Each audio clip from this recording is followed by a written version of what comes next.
Oke, kita lanjut sekarang sudah ada di part 2. Jadi, tadi kan kita sudah mencoba untuk manual. Nah, sebenarnya ada cara lebih mudah. Kita juga bisa melakukannya melalui import master data ini. Um, Import master data ini cukup penting karena apa? Karena di PT kita ini itu jumlah pegawai cukup banyak, sehingga jika apabila menggunakan proses import master data pasti menjadi sebuah cara yang lebih efisien untuk kita ngebuat struktur perusahaan di UDU ini. Terus dengan menggunakan import master data ini, kita juga dapat mengelola data dalam jumlah besar dengan lebih cepat dan akurat dibandingkan jika kita harus memasukkan data satu persatu secara manual seperti tadi.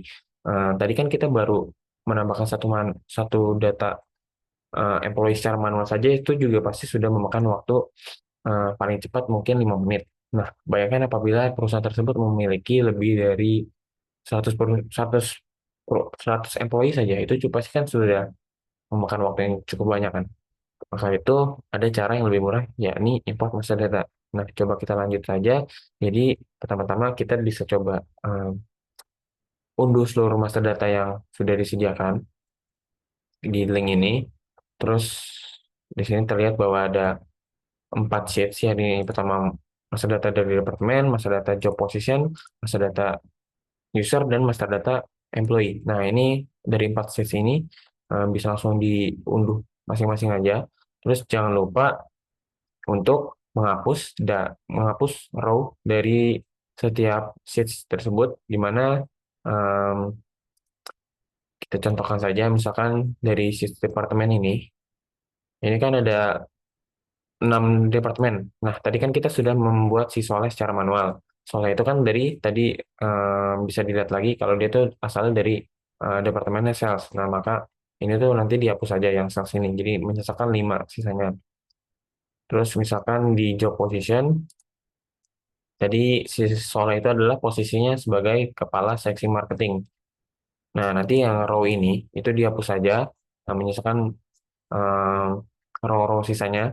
Nah, begitupun juga pada eh, sheets master data user dan master data employee. Pastikan juga sudah menghapus row yang tadi kita sudah buat secara manual.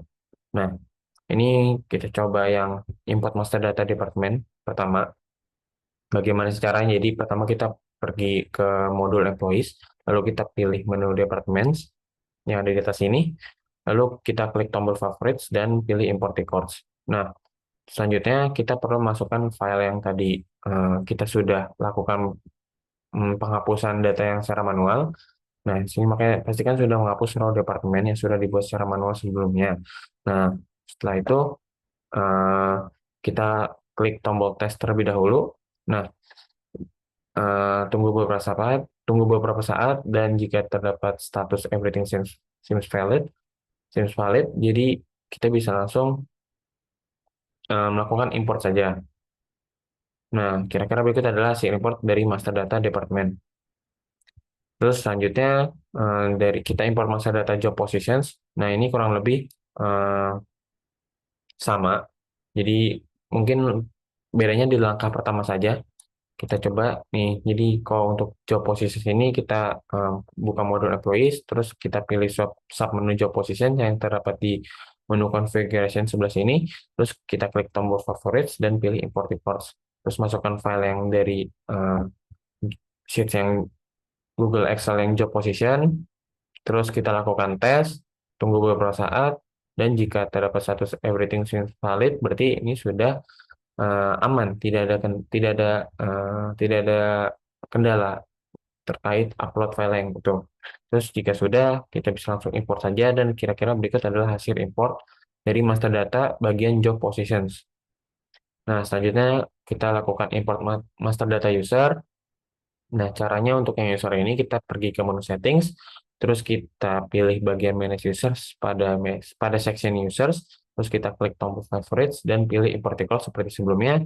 Terus kita coba langsung upload files yang Excel dari user, terus kita lakukan tes. Nah, jika statusnya sudah valid, kita bisa langsung import saja. Nah, kira-kira berikut adalah hasil import dari master data bagian users. Nah, terakhir kita import master data employee. Nah, di import master data employee ini kita agak sedikit beda di awal.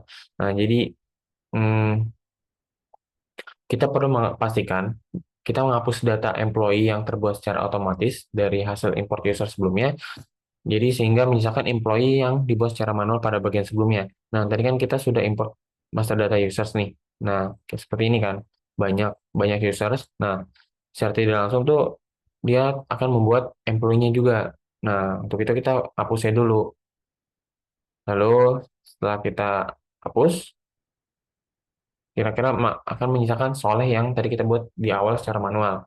Nah, selanjutnya kita buka modul employees, terus kita klik tombol favorites dan pilih import records, masukkan file yang Excel yang employee, terus kita lakukan tes, dan jika sudah valid, maka kita bisa langsung import saja.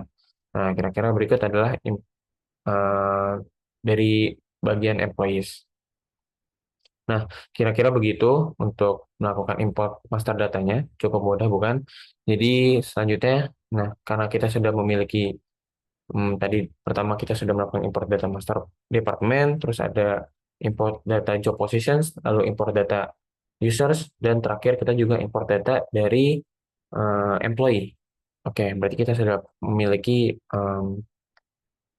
anggota perusahaan yang sudah kita masukkan ke dalam Odoo ini. Nah, selanjutnya kita bisa melakukan membuat visualisasi dari hierarki organisasi PT kita ini. Nah, kita bisa baca setelah kita berhasil memasukkan data karyawan PT kita, langkah berikutnya adalah menyusun hierarki organisasi perusahaan untuk memastikan organisational chart dapat ditampilkan dengan benar. Nah, dengan langkah-langkah berikut. Nah, kita pertama buatlah sebuah database baru dengan melakukan duplikat dari database sebelumnya dengan format seperti ini, npm_org chart. Terus kita klik bagian database yang baru tersebut, terus kita lakukan login dengan akun yang uh, sesuai dengan pembagian masing-masing. Nah, karena di kasus ini saya itu kebagian dengan akun Soleh, terus emailnya soleh@gmail.com dengan passwordnya A. Nah, makanya saya masukkan login melalui akun si Soleh ini. Terus setelah kita berhasil login, langkah selanjutnya adalah kita pastikan bahwa data employee yang ada hanya sesuai dengan divisi kamu. Nah, si Soleh ini adalah berasal dari divisi atau departemen sales. Nah, maka itu untuk semua employee yang bukan berasal dari divisi atau departemen sales, kita hapus. Nah, sini saya melakukan filter. Jadi, di mana departemen is not equal to sales. Nah, ini akan menampilkan seluruh employee yang departemennya bukan sales. Nah, ini saya select all dan saya lakukan delete untuk menghapusnya. Nah, sehingga berikut adalah hasil dari employees daftar seluruh karyawan yang berasal dari departemen sales. Nah, untuk selanjutnya kita sampai saat ini kita sudah memiliki employees yang departemennya hanya sales saja. Nah, selanjutnya, agar organizational chart dapat tampil dengan benar, pastikan setiap karyawan memiliki data lengkap pada field department, job position, dan manager. Seperti ini, si Sabila ini departemennya sales, terus job position senior sales executive, tapi manajernya semua employees-nya belum ada. Nah, untuk itu kita lanjut langkah selanjutnya. Jadi di sini kita perlu menetapkan atasan dan bawahan dengan kriteria seperti berikut. Jadi untuk menetapkan seorang staf sebagai bawahan, isi kolom manajer dengan nama atasan yang sesuai. Nah, contohnya jika ada terdapat seorang karyawan bernama Anya, dia adalah seorang financial analyst, sedangkan Anissa adalah manager accounting and finance. Nah, maka kolom manajer untuk Anya, jadi kita buka Anya dulu, terus ada kolom manajer, nah itu kita isi dengan nama Anissa. Nah, dengan cara ini, itu Anya akan terlihat sebagai bawahan dari Anissa dalam organizational chart. Nah, kira-kira berikut saya membuat strukturnya seperti ini, kurang lebih, di mana manajernya adalah si Sinta sebagai manajer sales and marketing. Nah, setelah semua karyawan memiliki informasi yang lengkap di kolom departemen job position dan manager, maka organizational chart dapat ditampilkan. Um, Caranya adalah kita pergi ke menu employees dan pilih organizational chart. Nah, seperti di bagian ini. Nah, namun saya belum menemukan solusi dari permasalahan yang saya miliki, di mana di sini terdapat nama-nama karyawan yang sampai saat ini saya belum menemukan bahwa karyawan ini tuh ada di dalam daftar employee saya. Padahal saya tidak melihatnya sama sekali. Seperti Abigail, terus Bad Funds ini tidak terdapat di daftar employee saya. Nah, jika kalian tidak menemukan masalah, kira kurang lebih nanti itu akan menampilkan visualisasinya akan seperti ini.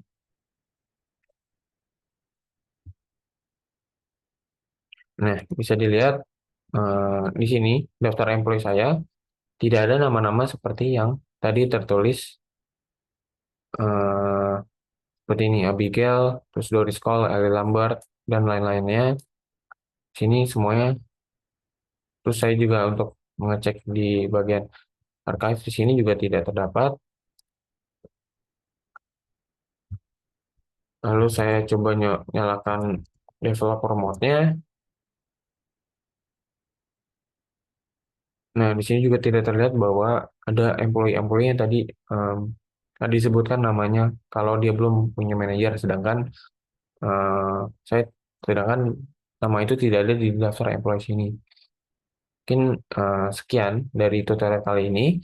Semoga bisa membantu eh, untuk permasalahan jika kalian ingin membuat bagaimana sih awalnya tadi kita sudah melakukan instalasi modul ekstra modul ekstra organizational chart.